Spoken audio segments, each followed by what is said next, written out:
I declare the congregation open.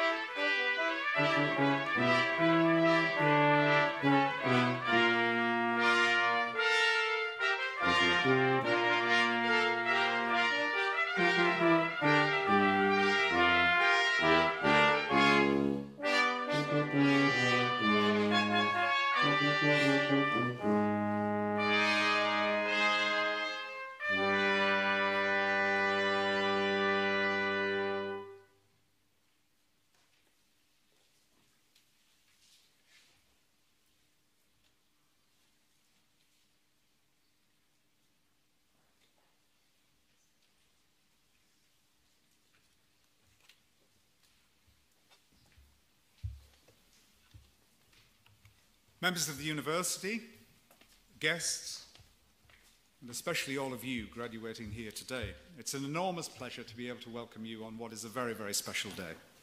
We're here to celebrate the achievements of our students from 2020 and 2021. I'm particularly delighted to see so many friends and family of our students here today. I know you will be feeling so proud of what your relative or your friend has achieved. You are very, very welcome. I would also like to make special mention of Chancellor's Medal winners Bethany Laurel Hamilton and Samuel Thomas Cardy, about whom we will hear more later, as well as our honorary degree recipient, Professor Dinah Birch, CBE, and the Welsh family who will join the Chancellor's College of Benefactors. I'm very pleased to welcome you all to today's ceremony. This is actually the first set of undergraduate degree ceremonies we've been able to hold since the COVID pandemic. So today is a particularly important milestone, and on behalf of the university, I want to thank you, both our students and our staff, for sticking with us in what has been an extremely challenging time. The circumstances that you've faced make it even more of an achievement to have successfully completed your studies and earned your degree. So, degree ceremonies are formal occasions, but they're also events to be enjoyed. So I would encourage all of you to applaud our graduates enthusiastically when your friend or your relative comes to the stage. This is truly a celebratory day, and I dare say for some of you that might extend into the night. I can say that from experience. I graduated here in 1979, an eon ago. So when you graduate here, you get to be Chancellor eventually. It's pretty good. It was a very different university then from the one that you're in now. For a start, it was about half the size. So today you're in a much bigger university, and you're also in a far better one. In fact, it's so good I'd probably struggle to get in nowadays, in truth. Lancaster is in the top dozen out of over 130 universities in our country, and our ambition is to be in the top 100 universities worldwide. For me, the wonderful thing about Lancaster is that even as we are growing, there is one thing that remains absolutely constant. We remain true to our founding principles, that this should be a university open to all with talent and potential. At Lancaster, excellence hasn't been bought at the expense of equity. We provide opportunities for students, regardless of their background in life, to realize their aspirations. And at a time when there is often such an overwhelming sense of pessimism about the potential for achieving greater social mobility in our country, ours is truly a story of optimism. Our philosophy is a simple one. What counts is not where you came from in the past, but whether you are prepared to put in the effort to create a better future. Today, we're celebrating the fact that you have seized that opportunity. A graduation ceremony is often thought of as something that marks the end of an era, a rite of passage, if you like, from one part of your lives to the next. It is the culmination of years of hard work, and that is a quality that will last you all of your lives. So today is less the end of something and more the start of something else.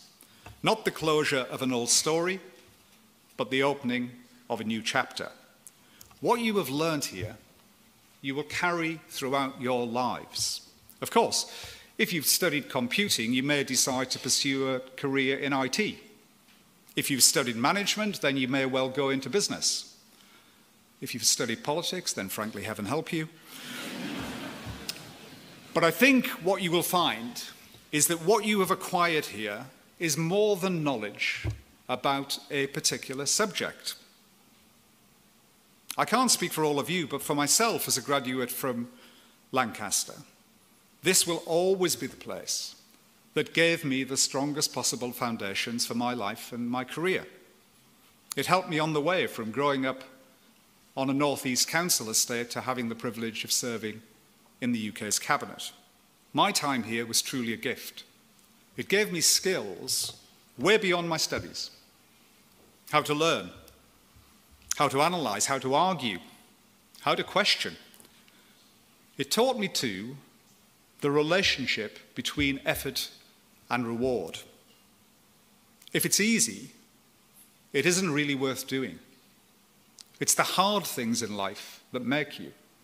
And as you all now know, there are no easy degrees here at Lancaster.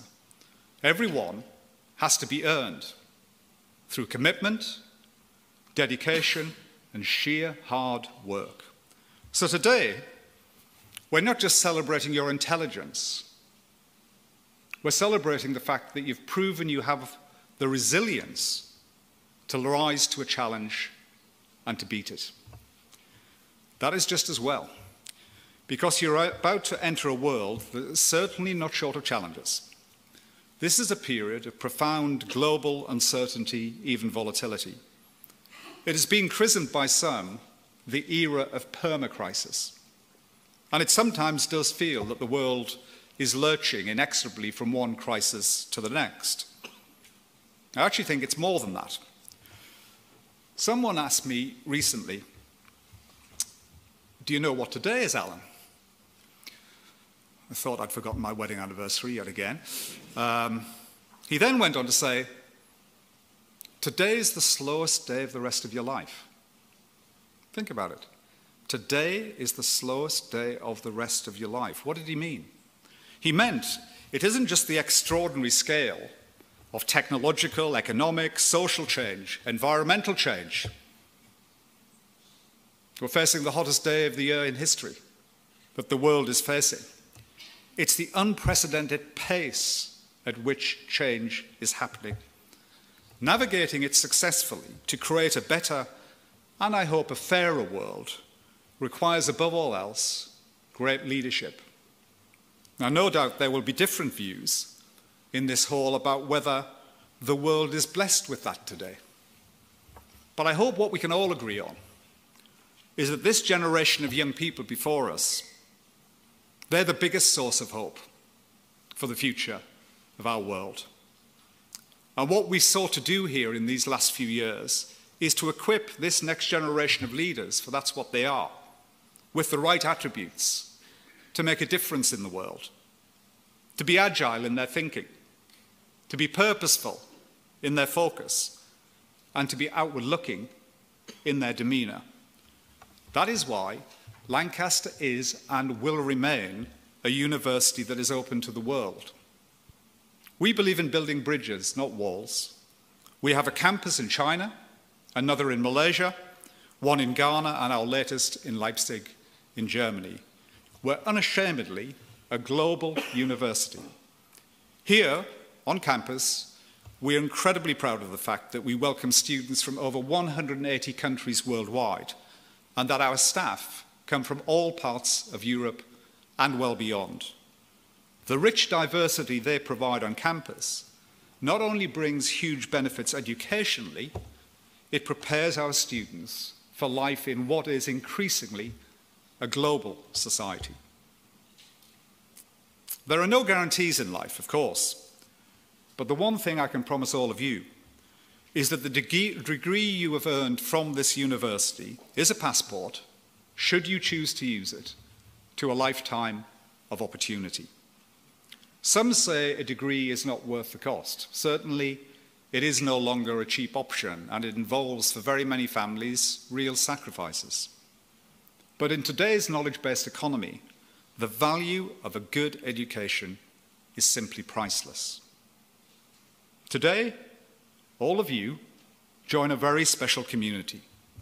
Like 150,000 others, you're about to become alumni of this great university. Ours is a community that expresses the very best of today's world. Great thinkers, high achievers, top leaders, people who are making a difference, whether locally or globally, in industry and in charity, in private companies and the public services. You all come from very different backgrounds and no doubt will end up living and working in very different locations. But in the end, you're part of a community, all bound together by one common history. So when you leave here, you will take something of Lancaster with you. Memories, of course, the friends you've made, the tutors you've met, the knowledge you've gained, what you have learned from your studies. But above all, I hope what you take away from Lancaster is what you've learned about yourselves. That if you persevere, it pays off. That if you follow your dreams, you can rise to a higher level. That if you listen to your hearts, you can achieve great things. Each of you has proven that you have what it takes to make a success of life. So my advice to you is very simple. Be bold, be brave, believe in yourselves. You have a wonderful, wonderful future ahead of you. On behalf of the university, we're incredibly proud of all of you. We wish each of you the very best for the future, for whatever path it takes. Enjoy it. Enjoy it. You've all earned it.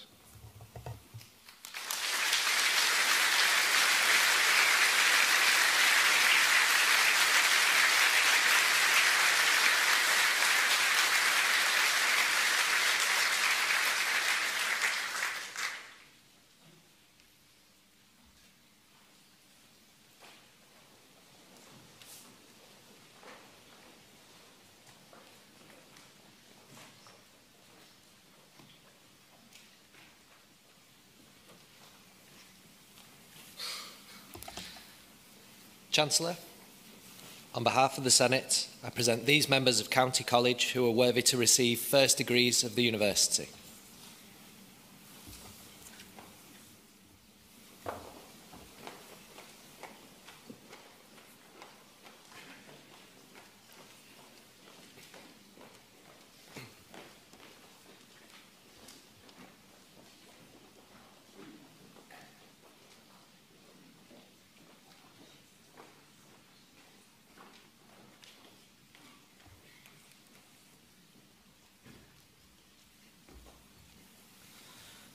For the degree of Masters of Languages, Bethany Lauren Hamilton.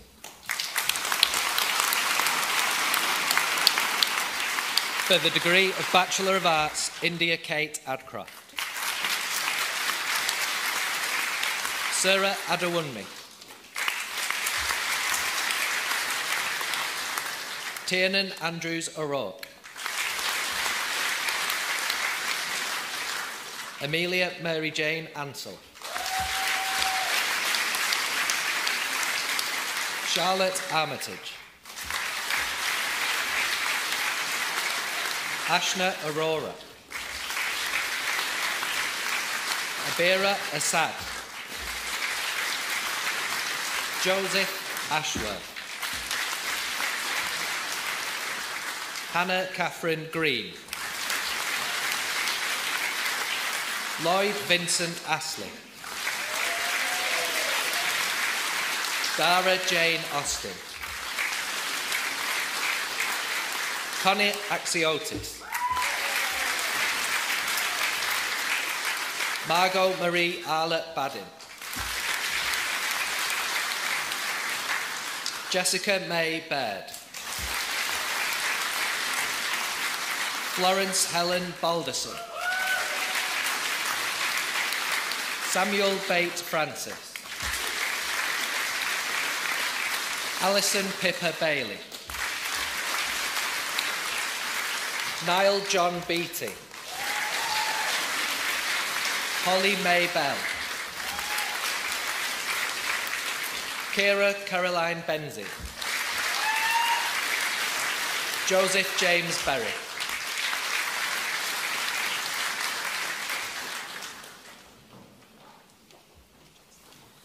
Isaac John Trafford Besley. Jacob Charles Spiffle.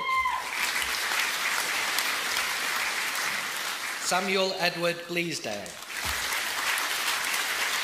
Nicola Olivia Bly. Molly Bogan. Emily Jane Bradford. Victoria Bramall. Miguel Alexandra Brito Figueroa de Nobrega. Ellen Mary Bromley. Elizabeth Laura Brooks. Emily May Brooks. Thomas Bull. Rebecca Burslem. Ruth Ellen Kane. Rosalia Caparros Rodriguez. Samuel Thomas Cardy. Imogen Rose Carr. Lisa Gwynant Cartwright. Thomas Benedict Caulfield.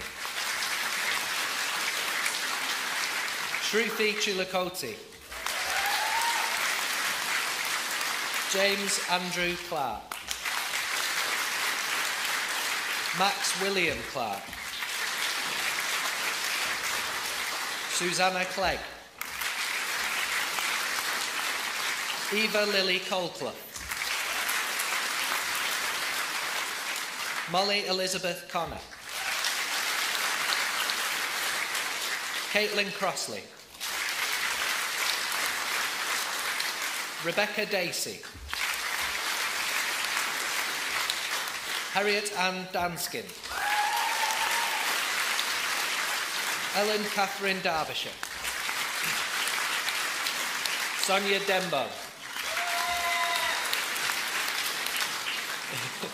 Hannah Dewhurst. Lucas Higgin Barrett. Laura Daisy Duffin. Matthew Eamons.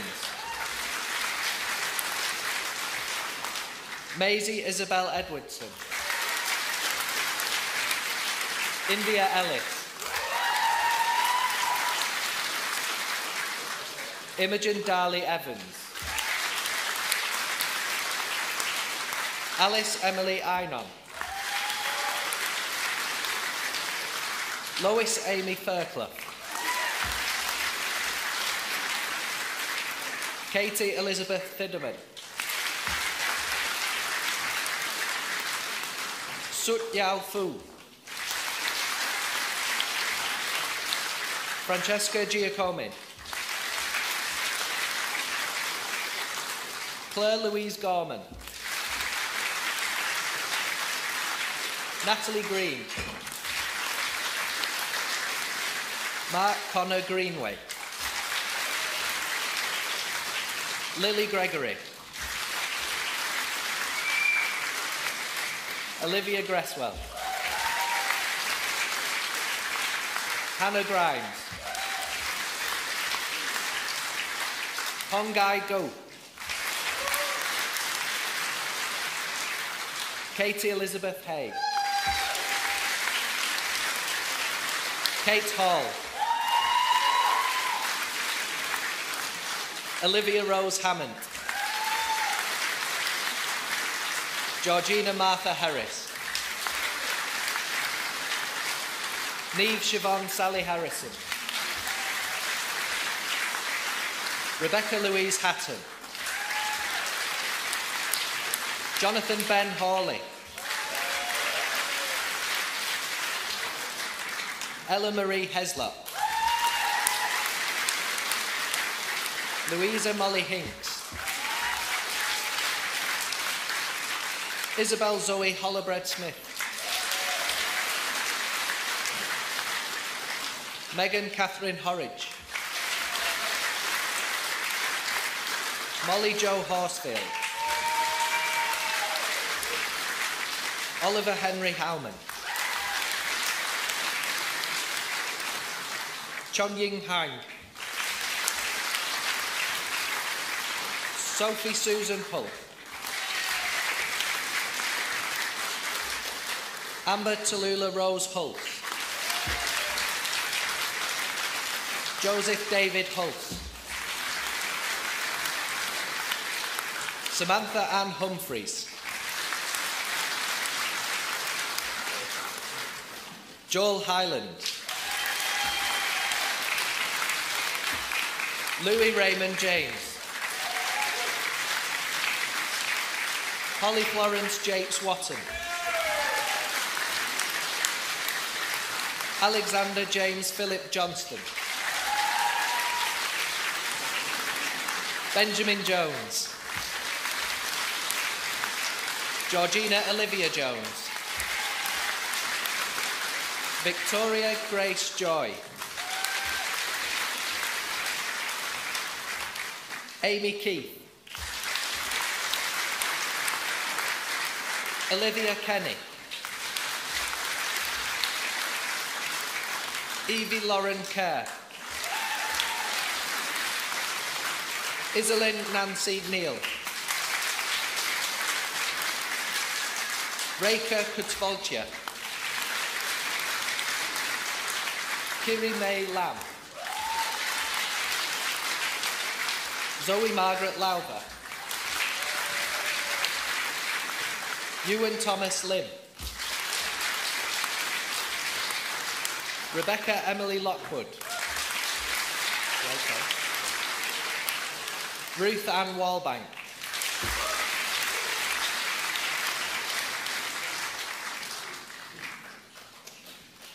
Araya Malik. Skanda Manor. Archie William Kemmel Marshall. Amila Fadlina Binti Mazuki. Charles George Mason. Beth Megan Maguire. Beth Catherine McMillan. Ellie Ann Melvin. Bryony May Alice Muneer. Amy Jessica Merchant. Paige Phoebe Marie Middleton.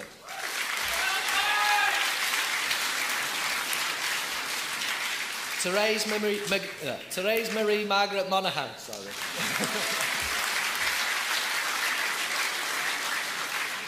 Venchi Ma.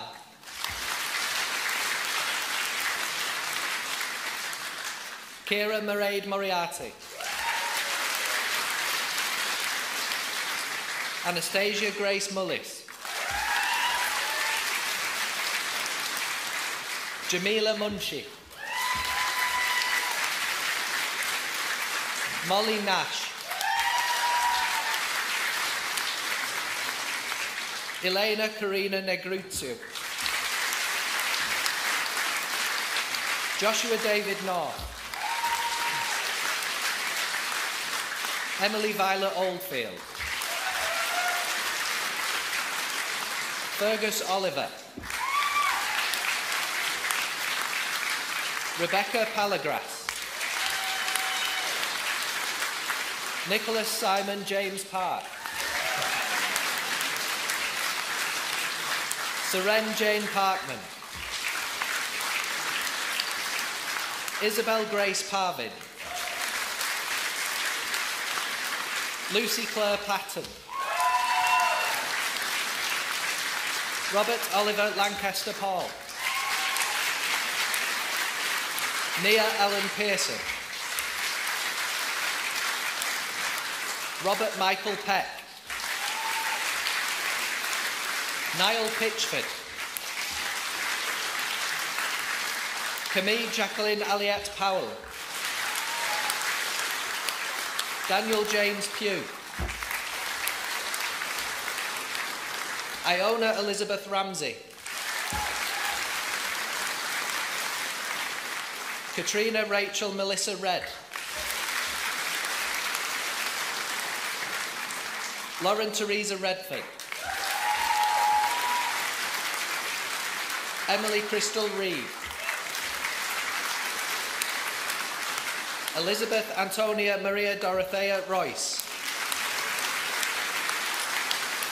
Emily Rose Riccomini. Charlotte Lydia Walker. Beth Lauren Roberts. Natasha Jane Robinson. Lucy Robson. Jude David Rowley. Victoria Gale Sorden. Lydia Alice Foster Self. Joel Smith. Olivia Jasmine Snow. Michael Spendelow. Emily Charlotte Stannard. Connor Levi Stennett. Joseph Stevenson. Alan James Stokowski Fellows. Callum Louis Stewart. Hazra Banu Suleiman. Tom Timothy Sutton. Megan Amber Teese Round. Lydia Thomas. Christopher Tipperich. Deborah Lucy Tomkinson. Long Yat Si. Adele Rebecca Tumulty. Chloe Umpleby. Mia Rose Allen.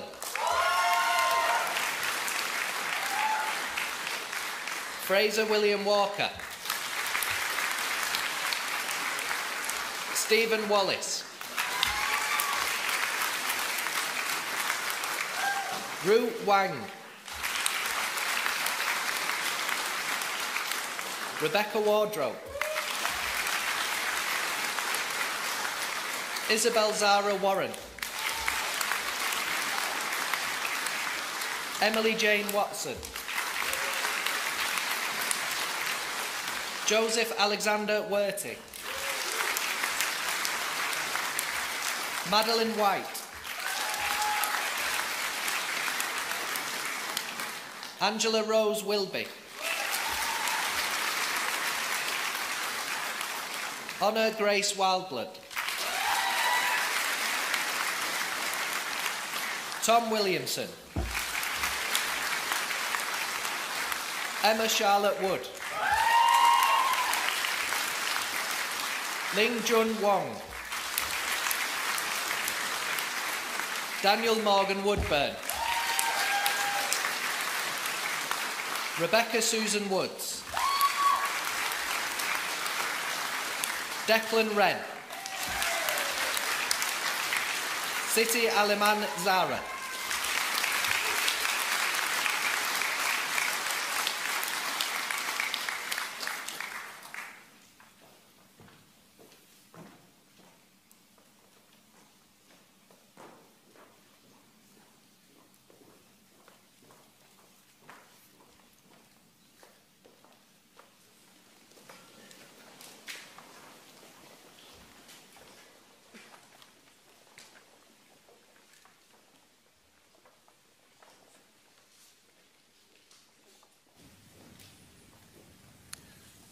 By my authority as Chancellor, I confer upon these members of County College the degrees for which they have been presented. Many congratulations to you all. Well done!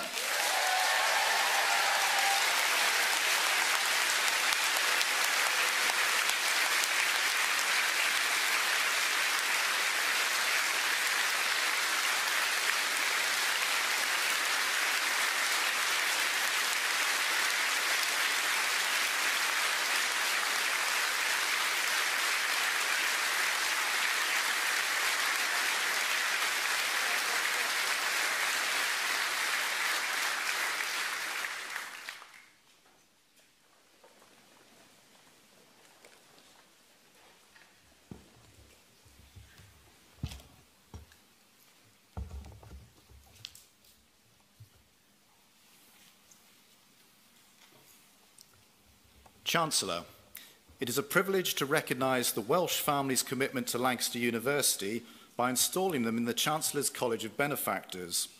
This is the highest honour the university can bestow upon its supporters. Admission to our College of Benefactors at this point acknowledges a remarkable gift of £3 million from the trustees of the Joy Welsh Educational Charitable Trust. This has been granted to us on the winding down of the trust and builds on many years of financial support for research at Lancaster. The money will create an endowed fund at the university that offers annual grants for postdoctoral research. The trustees want to promote and encourage a free-thinking approach to grant making, avoiding the highly prescriptive criteria that underpin the application processes of so many funding bodies. In making this donation, they are offering Lancaster the chance, in perpetuity, to be imaginative in how it supports the types of smaller projects that are critical to developing research talent. One of the largest philanthropic donations ever received by Lancaster, the latest gift reflects the Welsh family's outstanding commitment to our university over 3 generations. Indeed, it is no exaggeration to suggest that they've been with us from the start and played a vital role in our creation. John Welsh was a local lawyer who, as the chair of the Lancashire Education Authority, was passionate that Belrig, rather than Blackpool, be chosen as the home of the new university. He enlisted the support of his adult children, Dr. Philip Welsh and the late Joy Welsh, asking them each to give £1,000 towards the university at a time when a family home could be purchased for around £3,000. For each of them, this began a lifetime of support for Lancaster. Joy through her eponymous charitable trust, and Philip through funding of the Regional Heritage Centre, student hardship scholarships and STEM research projects. On Joy's death in 2017, her 3 nieces, Chrissy Heseltine, Mary Waddington and Catherine Gill, took on responsibility for her charity as the surviving family trustees, and it was their decision to wind up the trust and contribute the proceeds to the universities of Lancaster and Aberystwyth, the latter Joy's alma mater. Joy Welsh was a remarkable woman whose generosity was aimed at furthering educational attainment and supporting research that added value to British industry. Now, through the vision of her nieces, Lancaster is able to build further on the whole family's incredible commitment to us well into the future. Chancellor, it is my honour to acknowledge over half a century of philanthropic support by the Welsh family as they receive admission to the Chancellor's College of Benefactors.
Chancellor, on behalf of the Senate, I here present to you Professor Dinah Birch, CBE, for conferral of the degree of Doctor of Letters, honoris causa. Dinah Birch is Pro-Vice-Chancellor for Cultural Engagement and Professor of English Literature at the University of Liverpool. She was appointed Commander of the Order of the British Empire, CBE, in the 2016 birthday honours for services to higher education, literary scholarship and cultural life. That it has become a cliché to speak of trailblazing women is testament to seismic changes in the culture of higher education in the past half-century. From her appointment in 1980 as the first female junior research fellow at Merton College, Oxford University, and as the first woman research fellow to be elected to its governing body, Professor Birch has been at the forefront of that change. After serving as the Sterling Boyd Fellow in English Literature at Trinity College, Oxford, she became college vice principal before moving to the University of Liverpool in 2003 as a professor of English literature. During her time at Liverpool, Dinah has also served as head of the School of English and Pro-Vice-Chancellor for Research and Knowledge Exchange. Over the past 30 years, Professor Birch has acted as a role model for women in the cultural and education sectors. She's devoted her life to addressing gender and educational inequalities, particularly through making women more visible across the whole spectrum of higher education, as students, doctoral candidates, early career researchers, and in faculty, university leadership, and sector-wide positions. In her own field of literary criticism, she has raised awareness of the need to address legacies of slavery and colonialization, and has translated that commitment into action through her work at Liverpool.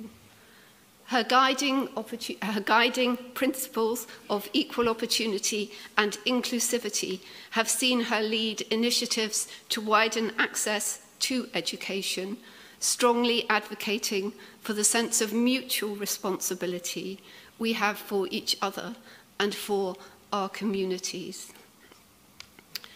Professor Birch has made her professional home in the north of England, and it's the women of Liverpool who saw and seized the opportunity to change their fellow citizens' lives for the better that she cites as her inspiration. Among them are Kitty Wilkinson, the Irish immigrant who established the first wash houses and baths in the poor districts of Liverpool in the 1840s. Josephine Butler, who campaigned for better education and political rights for women in the Liverpool of the 1860s. And Dorothy Cure, the city's first community relations officer and a tireless campaigner for racial equality. To that list, today, we can add Dinah Birch, who challenged the ideals and expectations of women in higher education and who has remained at the forefront of debate about how changing ideas of gender shape universities as we look to the future.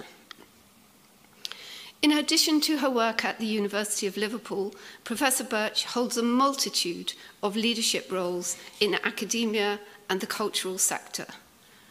She's president of the British Association of Victorian Studies and is herself a leading academic and literary scholar, specializing in Victorian literature and poetry.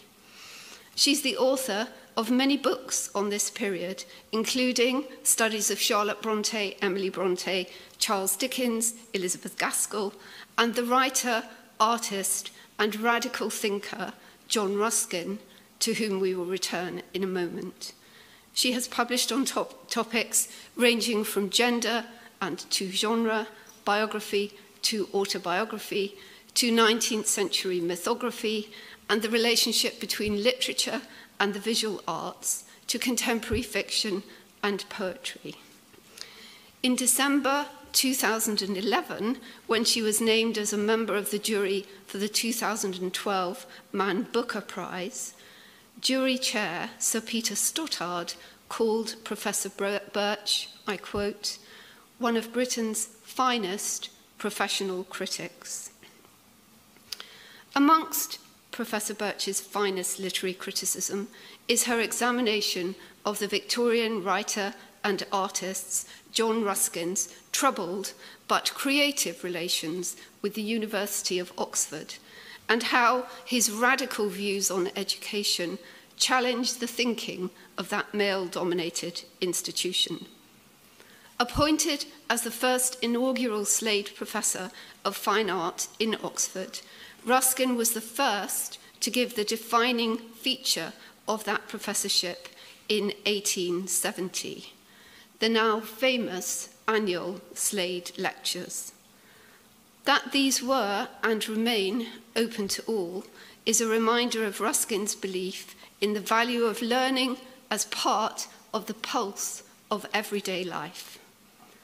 Birch writes, I quote, equally consistent is Ruskin's claim that the learning that matters most is not gained from the exceptional or dramatic or spectacular, but from everyday experience available to all, a bramble hedge or a hawthorn thicket. Ruskin said, before teaching them to name what they see, let us begin by teaching them to see it. Throughout her own career, Professor Birch has continued to draw our attention to literary works others might have overlooked. It should therefore come as no surprise to us that she considers George Eliot's Middlemarch, published in 1871, her favourite novel. Eliot writes, I quote, if we had a keen vision and feeling of all ordinary human life, it would be like hearing the grass grow and the squirrel's heart beat, and we should die of that roar which lies on the other side of silence. How current this seems in the aftermath of the pandemic, when silence fell and time stopped for a while. Finally, the exceptional significance of Professor Birch's work has been recognised by major awards and honours, and her appearance as a public intellectual across a range of media, and as a campaigner for the arts and culture in the broadest sense. It was with characteristic modesty that her response to the award of a CBE was to say, I quote, "I am truly delighted and deeply honoured to receive this award, which is as much a tribute to the cultural life of Liverpool University and the city as it is to my own work." At Lancaster University, we owe Professor Birch our sincere thanks for chairing the Ruskin Advisory Board from 2017 to 2020 as we embarked on the ambitious project to save this leading museum collection of works by John Ruskin from being split up and sold, and to ensure the collection's permanent home here at Lancaster University. For this reason, it is particularly appropriate that Lancaster University, with its embedded traditions of social responsibility, of widening access and participation, and of arts, humanities, and social sciences research, should confer upon her an honorary degree. Chancellor, it is my particular privilege to present to you, on behalf of the Senate, Professor Dinah Birch, CBE, for conferral of the degree of Doctor of Letters, honoris causa.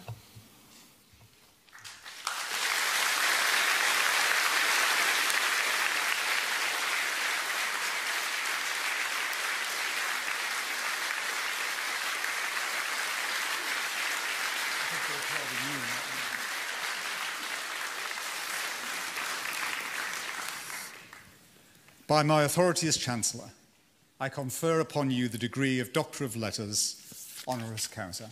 Congratulations.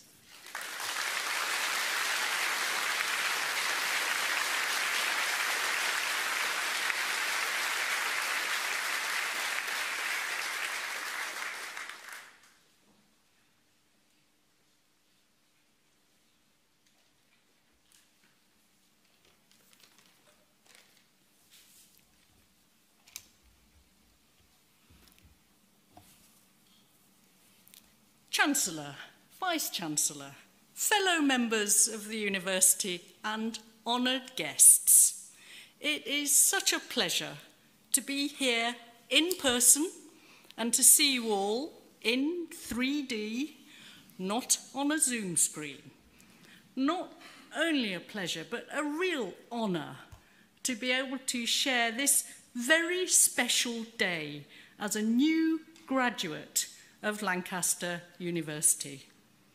This means a great deal to me personally, as the university has played such a positive part in my life, largely because of its long and creative association with the work of the great Victorian writer John Ruskin, whose major archive is preserved on campus.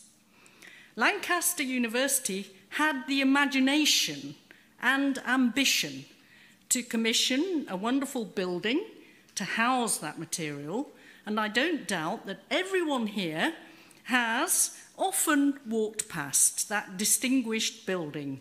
It's temporarily closed for renovation, but it will open again. Perhaps some of you have had the opportunity to look at the treasures inside. Lancaster's role as custodian of that nationally important collection now owned by the university, and the way in which it has been developed, made available to all, is one of the jewels in the university's crown.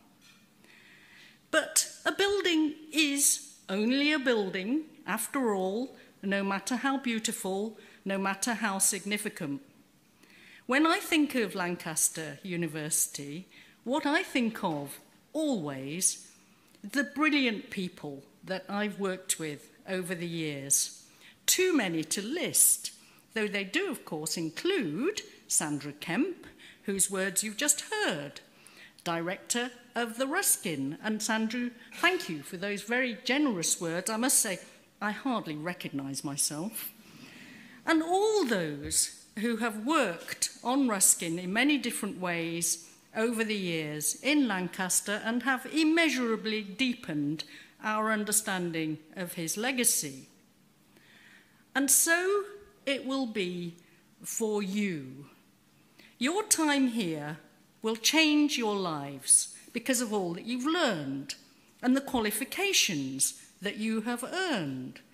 Securing a degree from a widely admired and respected university with high standards is a serious and hard-won achievement, particularly in the middle of a global pandemic. You really have done it the hard way. But when you look back on your years at the university, what you will remember are the people who taught you and inspired you, the friends and family who supported you and made your time here a landmark in your lives. Ruskin once said, "There is no wealth but life." And he was right.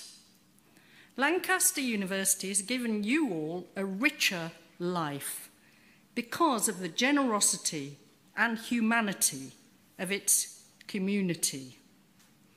I'm truly honoured and proud to join that community today. And I'd like to end by thanking the university for giving me this huge privilege. Thank you.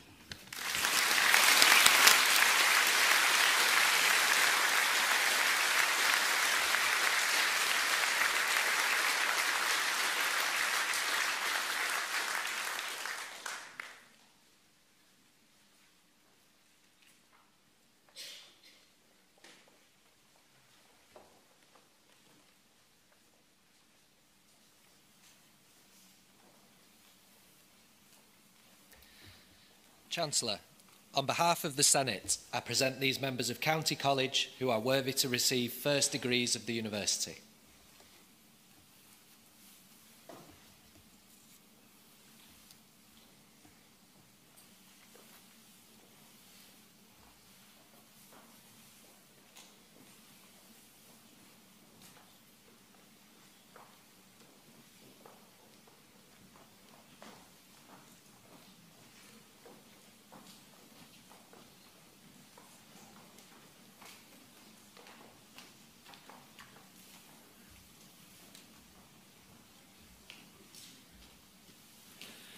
For the degree of Bachelor of Laws, Shanice Addo Mensah.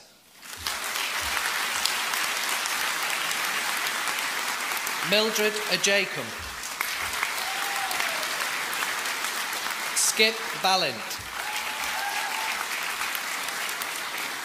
Loren Jade Brandt. Grace Elizabeth Ann Coates. Chloe Louise Coverdale. Alexander Vetkov.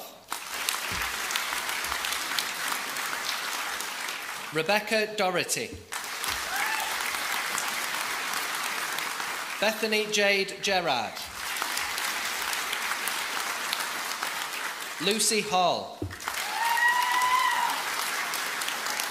Jessica Tiana Harris. Lara Jemmett. Jasmine Jade Kennedy. Laura Kennedy. Alina Hafisova. Kieran Daniel King. Ross Joseph Laveley. Amelia Grace McGrath.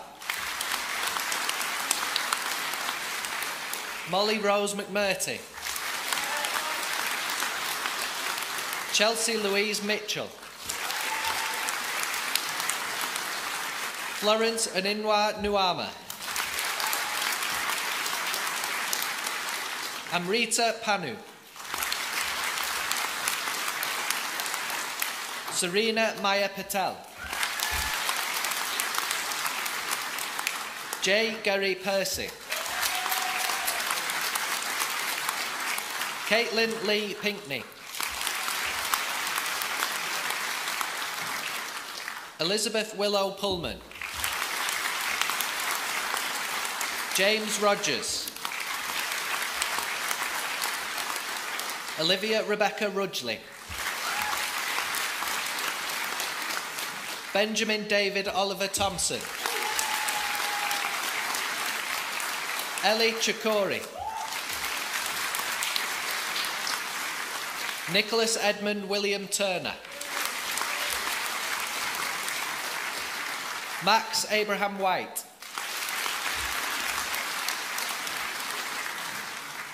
Bronwyn Emily Williams. Alexandra Witherington. Kirsty Wright. Hara Zavru.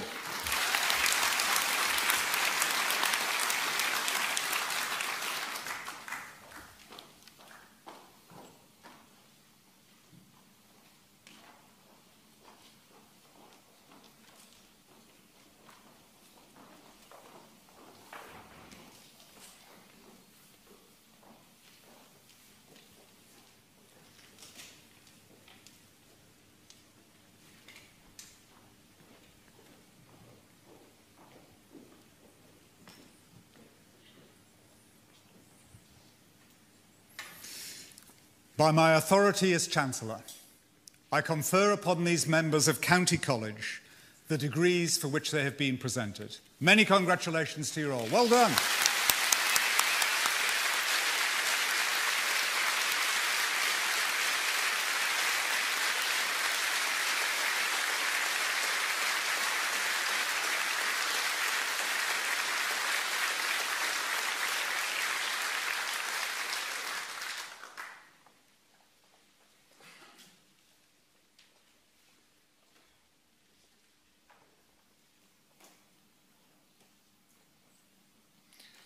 Chancellor, on behalf of the Senate, I present the following students who are eligible to receive the Chancellor's Medal for exceptional merit in their programmes of study: Bethany Lauren Hamilton and Samuel Thomas Cardiff.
I now declare closed this congregation of the University of Lancaster. Long may the university prosper.